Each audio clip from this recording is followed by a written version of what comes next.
Hey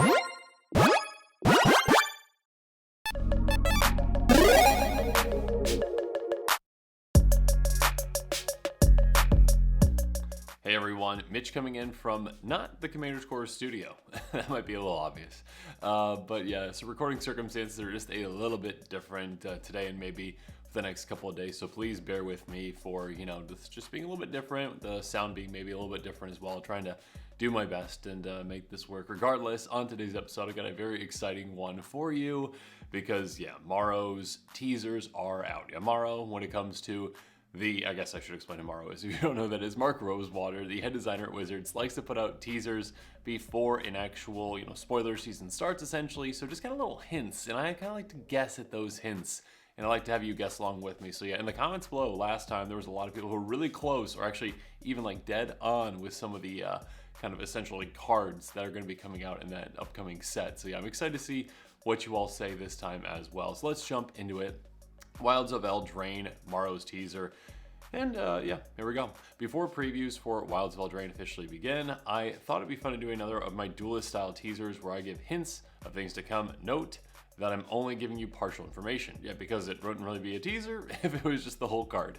So there you go. First up, here's some things you can expect. A new type of token, at least done as a cohesive theme. Interesting. So when it comes to new types of tokens, I mean, it comes to my mind, not just a creature token, I wouldn't think. It's not just going to be like I don't even know what kind of like a walrus. I guess this is the first thing in mind that's currently not, I don't believe, a token in Magic. It's not going to be a creature token, I wouldn't think. I think that'd be kind of not that good of a hint because that wouldn't be very, I think, fair for a hint. I think it's more of like, we've gotten over the most recent years like treasures, we've gotten food, we've gotten blood, we've gotten clues. So kind of a token around those themes, I would think.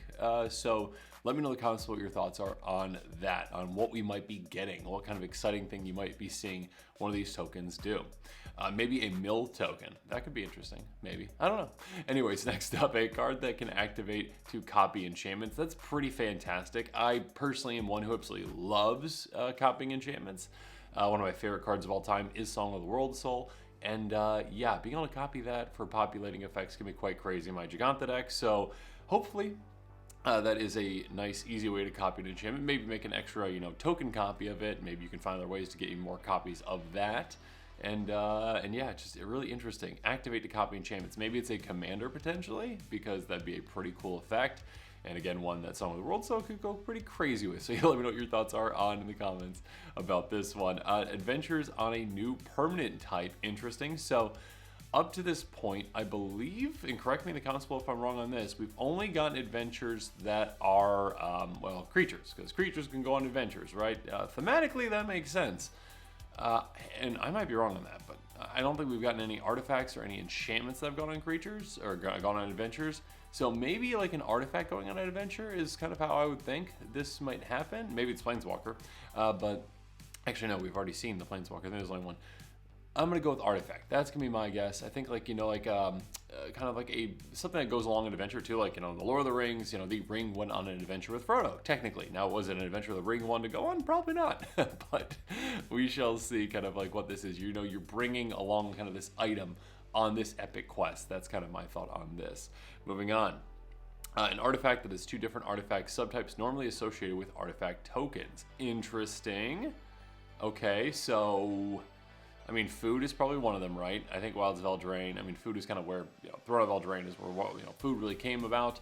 I think food's gonna be back. I think it's already been pretty much confirmed. Essentially, we've already seen a food creature. So two different artifact subtypes. So maybe like a food clue, like kind of like Trail of Breadcrumbs kind of style, like Hansel and Gretel kind of thing. So I'm gonna go with food clue. That's gonna be my guess. I'm gonna leave that right there. I wouldn't think treasure food. I wouldn't think there was blood food. Just gross. No, I hope not. I'm gonna go with clue food. We're gonna go with that. Final answer. Lock that in. Let me know in the comments what your thoughts are on that, and if you think it's different. Creature type from Alpha gets a draft archetype. Interesting. Homerid. Come on, Wizards. Homerid. I doubt it's gonna be Homerid. Was that? I'm pretty sure Homerids were in Alpha. Maybe not. Anyways, I just want it to be Homerid. I'm not sure what exactly that one would be, when it comes to like kind of crossing over with Wilds of Eldraine, creature type from Elf. I mean, there's some of the obvious ones, like some of the just easy ones that are just more typical in Magic. I mean, if this is human, that's just dumb. I guess human wasn't an alpha or human subtype anyways, but still. Yeah, let me know in the comments below. That one just kind of threw me off. I should have said this earlier. With these, I just kind of like to go through them with you so you can see my reactions to them. So I have not looked at these previously. I'm not just kind of like looking at them ahead of time and just giving my thoughts. So this is just immediate, which is why I might not remember, that humans might not be an alpha. Anyways, next up, Fairy Tale Sagas. Yeah, that's pretty standard. We kind of, I think, expected that. I mean, I guess that's not standard, I wouldn't say. But Wilds of Eldraine is about telling stories. They do have adventures to tell stories, but now they're also going to have sagas to tell stories too. They did say that sagas are going to become more of a thing. It's not just going to be like, potentially a once a year thing. So yeah, saga is definitely a new kind of type. It's new over the past couple of years that Wizards has been working more and more with. And yeah, now there's some saga commanders too. So it's pretty exciting to see even more sagas coming out. For those that like sagas, there's definitely some cool ways that you can interact with them, proliferating, bouncing, blinking, etc., etc. There's some really cool things that you can do with sagas. Moving on, multiple legendary foods. Interesting. So yeah, there's maybe, again, some credence to, yeah, maybe it's, not maybe, it is going to be probably a food that has that, dual subtype essentially. But yeah, multiple legendary foods, that's awesome. That's really cool. Being able to say like, this food is so good that there's only one of it, and yeah, maybe we got like a legendary chef that makes legendary foods or something like that. I could maybe see that happening. A new card with a lobotomy effect. Interesting. Okay, I don't remember what lobotomy effect is. I mean, maybe that is. Correct me in the comments below. My guess, I guess, would be like a what's that one like 10 leveler, like the 10/10 5/5 ETBs, and just gets rid of your entire library. Yeah, getting rid of your entire library, I think that sounds like a lobotomy effect. I think it's probably going to be your library, not your opponent's, because that's just game over for your opponent. With you, there's some weird, crazy things you can do with that. Obviously, you can win with like a Thassa's Oracle, Lad Maniac, that kind of thing. But yeah, a lobotomy effect, I assume it's that. Maybe it's like the half library, but maybe it is the half library effect. Maybe that's more so it. Instead of getting rid of someone's half of someone's library, that's more reasonable. There are cards that do that, and yeah, maybe that is the actual, not the entire. So we shall see. I'm not sure. Let me know in the comments below if you are positive on you know what a lobotomy effect is. A creature with 2 triggers, one for artifacts entering the battlefield, one for enchantments. That's spicy. Yeah, being able to utilize a commander. I mean, we've had previous commanders in the past that have been very, very, very potent, very, very effective, and very, very popular that deal with both artifacts and enchantments, like Alayla deals with both essentially. And yeah, now having another one that's like, yeah, you know what? I care about each of these, being able to do some pretty crazy things. You can probably take your deck and full artifact, full enchantment, a combination of both. It's going to be really interesting to see what happens with that. A new mechanic that batches together 3 items that have been in the game since alpha but were never batched before. Interesting. 3 items in the game since alpha, but never batched before. That one I'm probably the most confused on out of all these, and I have no answer for you, so I'm so sorry. But I really do like those kind of callbacks to older sets, especially ones that are just so far back, again, like alpha. That's pretty crazy. All right, here we go. Next up, here are some rules text that will be showing up on cards. If a permanent entering the battlefield causes the ability trigger of a permanent control trigger, the ability triggers initial time. Okay, I don't know how excited I am about that. Wizards, I don't know how many more Panharmonicons we need. Yeah, we've got Panharmonicon now, we've got Yarok, we've got Elish Norn that all double up ETBs. I don't know if we needed a 4th one, but okay. So that's going to be a thing. Great. Yeah, next up, we're going to see another token doubler. Anyways, moving on. Look at the top 20 cards of your library. That's interesting. I like that. That's pretty spicy. I mean, just thinking off the top of my head, like, when it comes to the amount that you look off the top of your library, I mean, like the most I think you really ever see is like 8, 10. I mean, there's certain X spells and whatnot, but still, like just in general, like 8, I think is the number that comes to my mind, or 7 or 8 or whatever it is. Like dig through time, but basically, yeah, 20. That's a ton of cards. Now, hopefully this isn't like, my mind immediately goes to, this is going to take forever. Player, either myself or player across the table is just going to play this and then all of a sudden just be taking 3 minutes to find the cards that they want out of the top 20, making that decision. Hopefully it's more so like, look at the top 20 cards of your library, like, choose a creature among them and then put that into play or something like that, where it's like more so, yeah, it's curated. It's a specific card type. It's not just, hey, look at the top 20 cards of your library. take 4 of them, like put them in your hand. That is a much longer decision process than, specific kind of card type that you need to select. So hopefully it is pretty specific. Otherwise, if this is a popular card, this could, extend the length of games a little bit. Everyone just searching the top 20 cards of their library and taking a while to make their decisions. I mean, like Fact or Fiction takes a long enough time, right? So like top 20 is gonna take a lot longer. Hopefully again, it's pretty specific. Produces 3 times as much mana of that instead.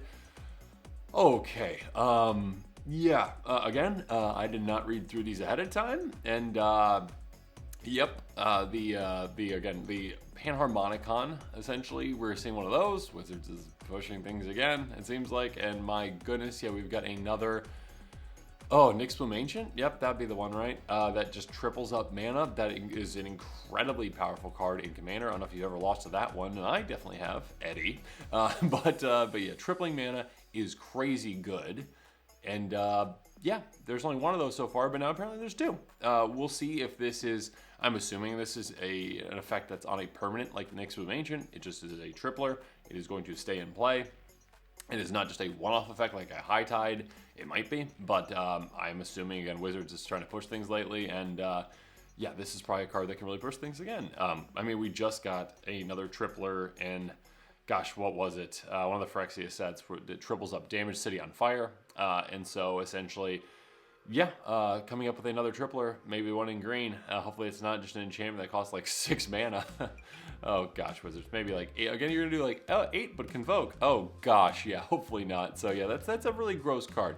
If that is on a permanent, that's gonna be incredibly expensive. As long as there's not like a massive downside to it, which maybe there's maybe like, hey, enters the battlefield, sacrifice all your lands, it triples your mana. But yeah, anyways, let's see. Moving on, sacrifice all reflections you control. Interesting. So probably have a card that can make like extra copies of something and call those like reflections. And then, maybe it's on a saga. Maybe like the end of that saga, you're sacrificing all reflections. So interesting that reflections are a thing. I think we've seen reflections on cards before, like very old cards. Maybe not too many of them though. But yeah, interesting. So we shall see. And actually, maybe if it reflections like on a creature, maybe it's a creature type, and then that would be pretty ironic if that also affects changelings as well. So keep that in mind, I guess. But yeah, we shall see what exactly that is. Creatures you control +1 counters on them have all activated abilities of all creature cards exile with card name. Interesting. Creatures with counters on them have all activated abilities of all creature cards exile with card name. Okay, so this is like, oh goodness, my brain's not working on what that one commander is from like a long time ago. That's pretty popular back from all the old Ravnica sets, the Simic commander that's like, hey, exile something, gets counter on it. Yeah, that is a really cool effect. Yeah, this can just go ham. I am assuming this is essentially, I'm guessing that's gonna be on a Simic commander. It seems like it does seem like a Simic effect, obviously, as we've seen it before in Simic. But yeah, being able to just get a lot of creatures out, get a lot of counters, and all of them get the activated abilities of all creature cards exile with this new creature. I'm not sure if you're able to with that, card name, I guess I should say, not creature necessarily. I'm not sure if you're able to, exile your own, because if you exile your own creatures, you can just get like Arcanus the Omnipotent in play, exile it, and then all of a sudden, every single one of your creatures, including, it doesn't say non-token, can actually just tap to draw 3 cards, or again, like a Mandork that can tap for a good amount as well, having them all tap for that, or other, powerful active abilities. Maybe you can just do a Tim deck, you've got, Tim effects essentially, so you can ping people, that you can do a lot of fun things with this. I'm sure a lot of untapped shenanigans we'll be having as well, maybe some combos too with that. Next up, have base power and toughness 4/4 and flying. That's always a fun thing. So basically, maybe a way to instant speed. I mean, I'm just picturing instant speed, kind of like biomass mutation, essentially. I guess it doesn't really have to be instant speed because of the flying necessarily. But yeah, being able to just say, yeah, okay, all my creatures now are just this. They're all 4/4 flyers. So again, just having a token army, of tiny little 1/1s, and all of a sudden now they're pretty massive. That can be very, very effective. And yeah, just being able to surprise your opponents out of nowhere and be like, oh, okay, cool. Yeah, okay, another 4/4 flyers. You're all gone. Goodbye. Exile up to 1 other non-fox creature. We are getting foxes apparently. Cool, very cool. Yeah, being able to exile up to 1 other this is probably, it reminds me of like a Reclamation Angel kind of effect where it's like, Reclamation, is that the one? Anyways, whichever one of those angels that's like, hey, ETB, and then it just exiles and then brings it back, but non-angel. So kind of makes it want to, I would assume this is kind of more so you don't like not allowing some weird combo where it can just exile itself or another copy of it or whatever. Again, infinitely essentially, so that's probably why it's saying that, but we shall see. Land creatures you control. So apparently land creatures are coming back. Yeah, I mean, land creatures many out there really like. I mean, there's lands many out there like in Commander, obviously. So being able to make, your lands into creatures, animating them is a pretty, exciting thing for some. It's also a very good way to avoid board wipes. And yeah, being able to give land creatures you control in effect. We've already seen other cards like that you have, trample or other things as well. So yeah, being able to kind of bring that back and make it a big thing, yeah, we'll see. If land creatures get even more love in this set, or just, cards from the set that are just specifically land creatures, like those dual lands that come into play, tap but can turn into a creature of some sort. So yeah, we shall see. Moving on. Whenever you tap an untapped creature an opponent controls, love that. Verity Circle comes to mind immediately for that. So yeah, those kinds of like, hey, let's tap down our opponent's creatures and get benefits from them. Verity Circle is draw a card. I am really hoping this isn't like create a treasure, because things can get pretty crazy with that, I'm sure. So hopefully that's not Wizards. Hold back on the treasures. We don't really need any more right now, like maybe ever. So yeah, maybe just like, hey, whenever you tap a creature in opponent controls, cool, food token. I don't know, anything but a treasure, please. Okay, moving on. X is 2 plus the number of cards in your graveyard that are instant cards, sorcery cards, and or have adventure. That's nice. I mean, that is, well, first of all, even just with instant sorceries, that's going to be a lot for a Spellslinger deck. Now the adventure too, that has the flexibility of also just being an adventure deck as well. Obviously those adventures kind of are instant sorceries, right? But they're attached to currently a creature. Now also going to be another thing as well. So it's interesting that now it's counting that too. And 2 plus, it's going to be even more. So that can be a very interesting, yeah, big effect. I'm wondering what exactly it's going to do, but we shall see. Maybe it's just make a bunch of food. Cool. All right, moving on. Here's some creature type lines from the set. We got creature mouse. Aw, cute little mice coming around. And yeah, not to spoil it, but in the future we might have a mouse-based set, so that would be pretty cool. Anyway, Redwall fans out there? Yeah. All right, so mouse, rabbit, unicorn. That's a thing. So is that like a jackalope essentially? Anyways, I mean, I know it's not. It's like a rabbit deer is a jackalope, right? But rabbit unicorn, yeah, pretty cool. Creature fairy shapeshifter, lovely. Elf fox knight, because that's a thing. That's an interesting combination. Elf fox knight. I mean, just a fox knight is interesting, but elf fox knight. What in the world's happening there? Giant archer, plant worm. Okay. Elemental raccoon. That's awesome. Legendary creature rat noble. Oh, that's pretty sweet. I'm excited to see that one. Vidalkin scout. Oh, the Vidalkins are back. Fantastic. That's awesome. Human warlock bard. Great. That's pretty sweet too. Yeah, I'm excited to see those legendary creatures. Yeah, definitely some interesting combinations. A warlock bard, multi-classing. There you go. All right, finally here's some names in the set. Candy Grapple. Yeah, there's gonna be some really fun names in this, as you can already tell. Candy Grapple, Charming Scoundrel, Food Fight. Okay, do we have?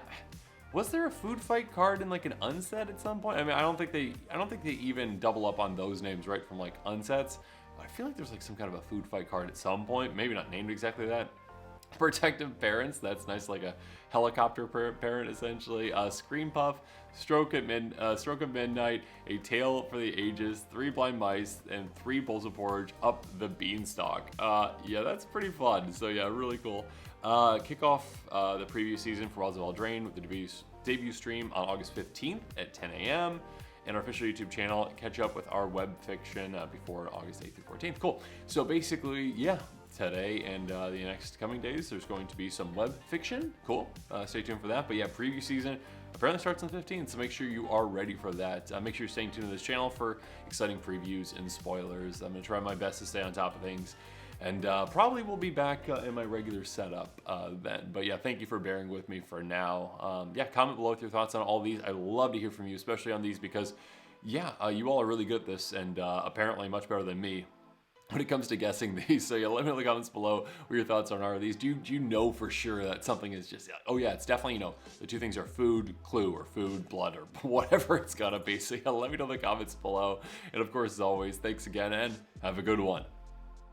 This show and episodes like this one are possible thanks to viewers like you. If you're looking for an easy way to help support this show, make sure that you like, share, and subscribe. Also, hit that bell notification icon so you don't miss any new episodes. You can also go check out our playmats and other merchandise at thecommandersquarters.com. We also have a ton of brand new t-shirt designs in stock, so make sure you check out those as well. Another easy way to support this show is with our TCG Player affiliate links. So whether you're buying a deck or individual cards, you can use this general link right here or one in the description. And the final way that you can support this show is by supporting us directly by becoming a patron. There are many benefits to being a patron, and I truly couldn't do this without all of their support.